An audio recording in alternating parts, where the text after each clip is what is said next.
জানো তো, একসময় আয়না আমার ভীষণ প্রিয় ছিল।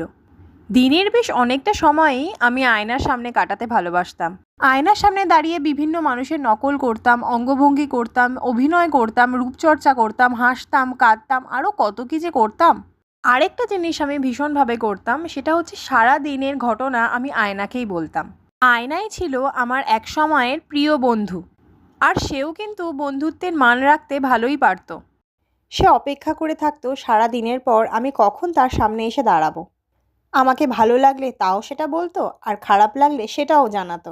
কিন্তু যত বড় হয়েছি, যত ব্যস্ততা বেড়েছে, আমাদের বন্ধুত্বের দূরত্বটাও ততটাই বেড়েছে। আজ অঙ্গভঙ্গি, হাসাহাসি, রূপচর্চা এগুলো তো দূরেই থাক, সামান্য দাঁড়িয়ে চুলটুকুনি আঁচড়াতে পারি না। কিন্তু সে হয়তো আমার জন্য এখনও অপেক্ষা করে থাকে, আগের মতোই।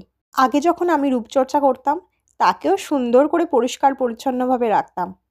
কিন্তু এখন মাঝে মাঝেই দেখি গায়ে এটা ওটা দাগ লেগেছে, ধুলো জমছে, কিন্তু হয়তো পরিষ্কার করার সময়টুকুনি পাচ্ছি না।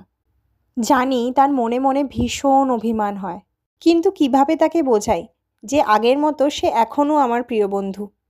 প্রচুর গল্প জমে আছে তাকে বলার জন্য।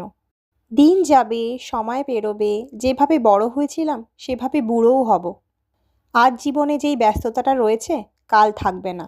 একসময় গালে ভাঁজ পড়বে, চুলে পাক ধরবে, হাত পা মুখের চামড়া কুঁচকে আসবে।